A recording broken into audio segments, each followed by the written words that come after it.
السلام علیکم، Najaf zone میں خوش آمدید۔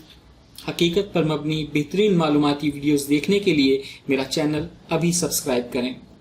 جدید سائنسی تحقیق کے مطابق اہرام مصر پتھر سے نہیں بلکہ مٹی کی اینٹوں سے بنایا گیا ہے، اور اس کا اظہار قرآن پاک نے آج سے 1450 سال قبل کر دیا تھا۔ اہرام مصر انسان کی بنائی ہوئی عظیم تعمیرات کا ایک ایسا لازوال نمونہ ہے جو اپنے دیکھنے والوں کو ان عظیم ہنرمندوں کی یاد دلاتا ہے جو شاید پراسرار قوتوں کے مالک تو نہیں تھے، لیکن پھر بھی انہوں نے مصر کے ریگستان میں کاریگری کا ایسا نمونہ پیش کیا ہے جس کی تعمیر، ساخت اور ترتیب پر دنیا آج بھی حیران ہے۔ ماہرین آثار قدیمہ کے مطابق مصر میں اب تک کل 138 اہرام دریافت کیے گئے ہیں، جنہیں اندازاً 2630 قبل از مسیح پرانا بتایا جاتا ہے۔ البتہ قاہرہ سے باہر غزہ کے مقام پر موجود 3 اہراموں خوفو، خافرہ اور مینکاور کا شمار دنیا کے قدیم عجائبات میں ہوتا ہے، جن میں سب سے بڑا اہرام خوفو کا ہے۔ تاریخ دانوں کا کہنا ہے کہ ان قدیم مخروطی میناروں کو فراعنہ مصر نے اپنے مقبروں کے لیے تعمیر کرایا تھا، اسی لیے ہر فرعون کہلانے والے سلاطین نے اپنی ممی کو محفوظ رکھنے کے لیے علیحدہ اہرام تعمیر کروائے۔ یہ بھی کہا جاتا ہے کہ یہ اہرام مصریوں کے اس عقیدے کے نتیجے میں وجود میں آئے کہ اگر مرنے کے بعد مرنے والے کا جسم محفوظ رہے تو وہ دوسری زندگی میں زندہ ہو جاتا ہے، اسی لیے ان اہرام کی دیواروں پر سلاطین مصر کے لیے آخرت کے سفر میں آسانی اور درجات کی بلندی کے نظریے سے تصاویر نقش کی گئی ہیں۔ ان اہراموں کی تعمیر میں استعمال ہونے والی پتھروں کی اینٹیں ناقابل یقین حد تک وزنی اور بڑی ہیں۔ اہرام مصر کی بنیاد اگرچہ مربع شکل میں ہے، لیکن اس کے پہلو تکون ہیں اور یہ تکونیں اونچائی پر پہنچ کر ایک نقطے پر مل جاتی ہیں۔ صدیوں سے ماہرین اس سوال کا جواب تلاش کرنے کی کوششوں میں مصروف ہیں کہ مصری ہنرمندوں نے 2.5 ٹن تک وزنی پتھروں کو اہرام مصر کے تعمیراتی حصے تک پہنچانے کے لیے آخر کون سا طریقہ استعمال کیا ہوگا۔ اس سلسلے میں فرینچ سائنسدان ڈیوڈ ڈوٹس نے اہرام مصر خصوصاً خوفو اہرام کی تعمیر کے سلسلے میں اپنا یہ نظریہ پیش کیا ہے کہ اہرام کو ایگلوموریٹڈ سٹون یعنی قدرتی حالت میں پائے جانے والے سنگ آہک کو استعمال کر کے بنایا گیا ہے۔ اس سائنسدان کے نزدیک اہرام سے متعلق تمام نظریے غلط ہیں کہ ان اہراموں کو بڑے بڑے گرینائٹ کے پتھروں کو تراش کر بنایا گیا ہے اور پھر ان پتھروں کو بتدریج اونچائی کی جانب جانے والے راستے یعنی ریمپ کے ذریعے اوپر پہنچایا گیا، بلکہ اس کے نظریے کے مطابق یہ اہرام مصنوعی پتھروں سے بنایا گیا۔ اس سائنسدان نے اپنے تجربوں سے واضح کیا ہے کہ یہ گرینائٹ نہیں بلکہ مصنوعی طور پر بنائے گئے پتھر ہیں، اور اس بات کی تصدیق جہاں دیگر سائنسی طریقوں سے ہوئی، وہیں اس موقع پر ہم قرآن پاک کی سورہ القصص کی آیت نمبر 38 کو دیکھیں تو اس میں بیان کیا گیا ہے، اے حمان تو میرے لیے مٹی کو آگ میں پکا، پھر میرے لیے ایک بلند عمارت بنوا تاکہ اس پر چڑھ کر میں موسیٰ کے خدا کا سراغ لگا سکوں۔ اس آیت میں فرعون حامان کو حکم دے رہا ہے کہ میرے لیے مٹی کو آگ میں پکا کر ایک بلند عمارت بنا۔ یہاں پر ایک سوال پیدا ہوتا ہے کہ قرآن نے بلند عمارت کی تعمیر کے طریقہ کار کے بارے میں کیوں بتایا؟ اس کا یہی جواب سامنے آتا ہے کہ جو اونچی عمارتیں اس سے قبل بنائی جا چکی تھیں یا بنائی جانے والی تھیں، وہ مٹی کو آگ میں پکا کر اس سے حاصل ہونے والی اینٹوں سے ہی بنائی جاتی تھی۔ اسی طرح اس آیت میں مصر کے قدیم عمارات کے طریقہ تعمیر پر بھی روشنی پڑتی ہے اور آگے چل کر بنائی جانے والی اونچی عمارات کے طریقہ تعمیر کا اشارہ بھی ملتا ہے۔ اس کے علاوہ ایک دوسری جگہ قرآن پاک میں سورہ مومن، جسے سورہ غافر بھی کہا جاتا ہے، اس کی آیت نمبر 36 کا ترجمہ ہے کہ فرعون نے کہا کہ اے حمان میرے لیے ایک بالا خانہ بنوا، شاید کہ میں جو آسمان کے دروازے ہیں ان دروازوں تک پہنچ جاؤں اور موسیٰ کے معبود کو دیکھوں۔ اس بات کی مزید وضاحت کے لیے میں آپ کو حضرت موسیٰ علیہ السلام کے دور کے فرعون کے بارے میں، اس زمانے کے بارے میں اور حامان کے بارے میں کچھ بتانا چاہوں گا۔ مصر کی تاریخ کئی ادوار پر مشتمل ہے۔ جس میں ہر دور کو ایک سلطنت سے تعبیر کیا جاتا ہے۔ ان تمام ادوار میں چوتھا دور اور 19واں دور تاریخ مصر میں کافی شہرت رکھتا ہے، کیونکہ چوتھے دور میں گریٹ پیرامڈ تعمیر ہوا، اور 19ویں سلطنت کی وجہ شہرت تیسرا فرعون ہے جو حضرت موسیٰ علیہ السلام کے دور میں زندہ تھا۔ تاریخ کے مطابق اسی 19ویں فرعون پر اللہ نے عذاب بھیجے اور وہ بالآخر دریائے نیل میں غرق ہو گیا۔ حضرت موسیٰ علیہ السلام ایک جلیل القدر پیغمبر تھے۔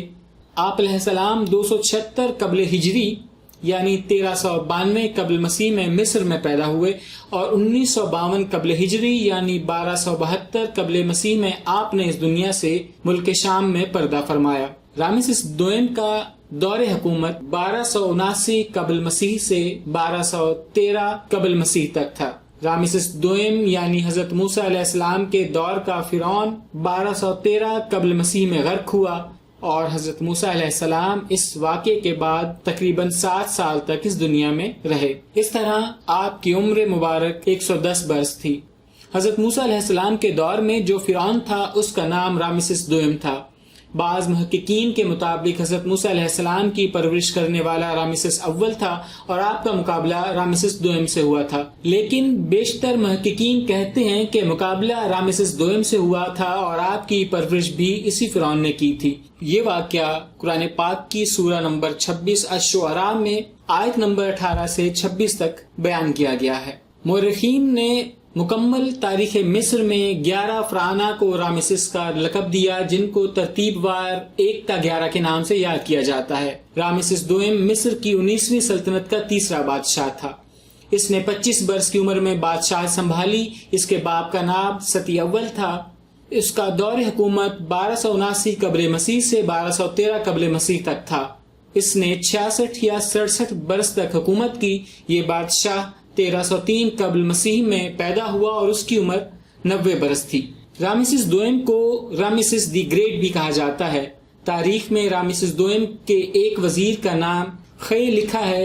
اس کے نام کا تلفظ رائے ہے۔ یہ وزیر رامسس دوئم کے آخری دور میں اس کے ساتھ تھا۔ یہ وزیر ملک کے معاشی حالات پر گہری نظر رکھتا اور رامسس دوئم کے دور کی تعمیرات کی نگرانی کرتا۔ ممکن ہے قرآن پاک میں اسی وزیر کا ذکر کیا گیا ہو، جسے قرآن پاک نے حامان کے نام سے سورہ القصص کی آیت نمبر 38 میں بیان کیا ہے۔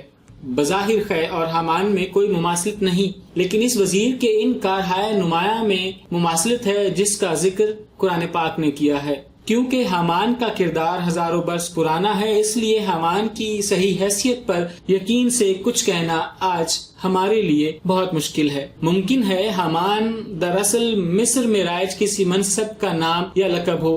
ممکن ہے ہر دور کے حامان کا نام بھی الگ الگ رہا ہو، جس کو قرآن پاک نے اشارتاً استعمال کیا ہو، کیونکہ خود فرعون یا رامسس لقب رہے ہیں، ورنہ فرعون موسیٰ کا نام ایک تحقیق کے مطابق اوزیمینڈیاس تھا۔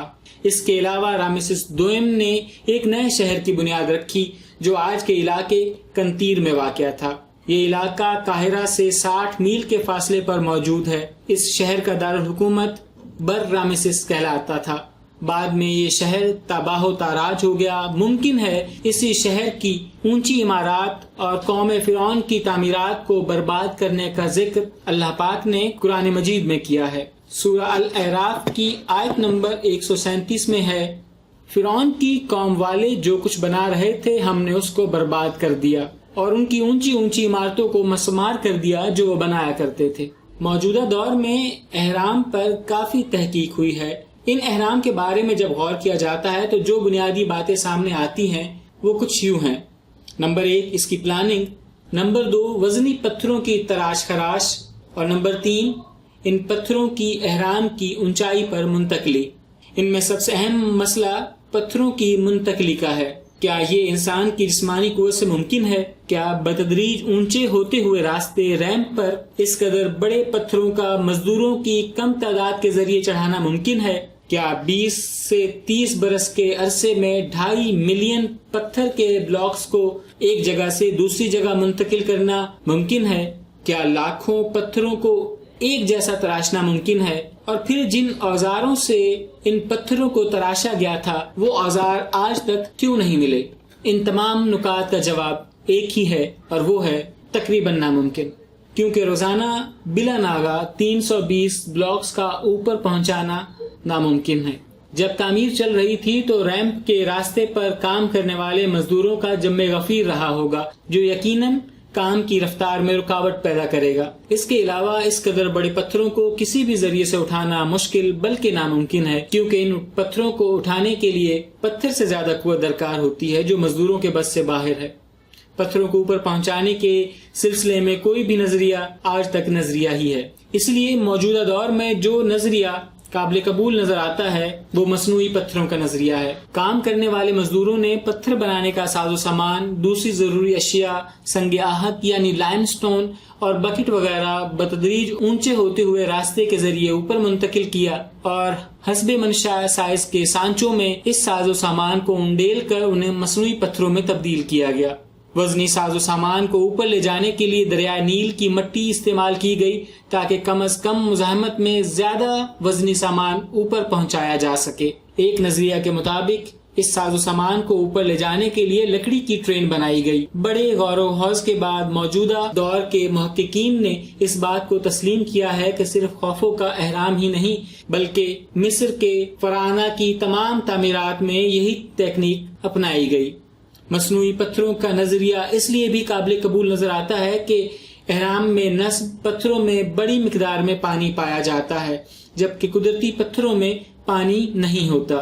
جب احرام کے پتھروں کا الیکٹرانی خوردبینی مشاہدہ کیا گیا تو پتہ چلا کہ اس میں کوارٹز کی کلمیں موجود ہیں جو مٹی کو گرم کرنے کے نتیجے میں پیدا ہوتی ہیں۔ احرام پر کیے گئے تجربوں سے ثابت ہوا ہے کہ اس میں سلیکون ڈائی آکسائڈ بھی موجود ہے جو کسی بھی قدرتی پتھر میں نہیں پایا جاتا۔ پروفیسر مائیکل بارسیوم نے اپنے تجربات کے ذریعے ثابت کیا کہ احرام کے بڑے بڑے پتھر سنگ آہت، مٹی اور پانی کے اونچی حرارت پر ایک دوسرے سے ملنے کا نتیجہ ہے۔ احرام کے ان بڑے بلاکس کا ایکس رے تجزیہ کروایا گیا تو اس میں ایئر ببل کی موجودگی کا پتہ چلا، جو ممکن ہے اس وقت پیدا ہوئے ہوں جب سانچوں میں مٹی ڈالی جا رہی ہوگی۔ عام طور پر یہ بلبلے پانی کی تبخیر کے وقت پیدا ہوتے ہیں۔ اس موڑ پر سورہ قصص کی آیت یاد کریں جس میں کہا گیا ہے کہ اے حمان تو میرے لیے مٹی کو آگ میں پکا۔ سائنسدانوں نے اہرام مصر کے بڑے پتھروں کو مٹی سے بنائے جانے والے تھیوری کو 1981 میں پیش کیا اور 2006 میں مختلف سائنسدانوں نے اس نظریے کو تجربہ گاہ اور دوسرے مقامات پر تجربات کے ذریعے ثابت کیا۔ یہاں یہ سوال پیدا ہوتا ہے کہ فرعون کی یہ تعمیری ٹیکنیک جس کا ذکر قرآن میں ہے وہ حضرت موسیٰ علیہ السلام کے دور کے فرعون رامسس دوئم کی تعمیرات سے متعلق ہے۔ یہاں اس ٹیکنیک کا اطلاق کس طرح خوفو کے گریٹ پیرامڈ اور رامسس دوئم کی دوسری تعمیرات پر کیا جا سکتا ہے، کیونکہ خوفو کا احرام رامسس دوئم یعنی حضرت موسیٰ علیہ السلام کے دور کے فرعون سے ہزاروں برس قبل تعمیر ہو چکا تھا۔ یہاں قرآن کی اس آیت کے ایک حصے کی تشریح میں خوفو کے احرام کی تعمیر کا ذکر کیوں کیا جا رہا ہے؟ اس کا ممکنہ جواب یہ ہو سکتا ہے کہ قرآن نے فرعونی تعمیری ٹیکنیک کا ذکر اشارتاً کیا ہے۔ یہ بات ممکن ہے کہ یہ تعمیری ٹیکنیک مصر کے تمام فراعنہ کی مشترکہ ٹیکنیک رہی ہو، چونکہ حضرت موسیٰ علیہ السلام کے دور کے فرعون رامسس دوئم کی بنائی ہوئی تمام اونچی عمارات ڈھا دی گئیں کیونکہ اس نے خدائی کا دعویٰ کیا تھا۔ اس لیے اللہ نے ممکن ہے اس آیت کی وضاحت کے لیے مصری تعمیرات میں احرام مصر کو محفوظ رکھا ہو۔ مورخین کے مطابق حضرت موسیٰ علیہ السلام کے فرعون سے بہت قبل دوسرے فراعنہ جیسے خوفو وغیرہ نے خدائی کا دعویٰ نہیں کیا تھا۔ اکثر سائنسی دانشوروں کا یہی خیال ہے، لیکن حقیقت سوائے اللہ کے کوئی نہیں جانتا۔ مجھے امید ہے کہ میری آج کی یہ ویڈیو آپ کو پسند آئی ہوگی۔ اس سلسلے میں اپنی رائے ضرور دیجیے گا۔ مزید ایسی ویڈیوز دیکھنے کے لیے میرے چینل کو سبسکرائب کریں اور اگر ہو سکے تو اسے لائک اور شیئر بھی کریں۔ آپ کے قیمتی وقت کا بہت شکریہ۔ اپنا خیال رکھیے گا۔ اللہ حافظ۔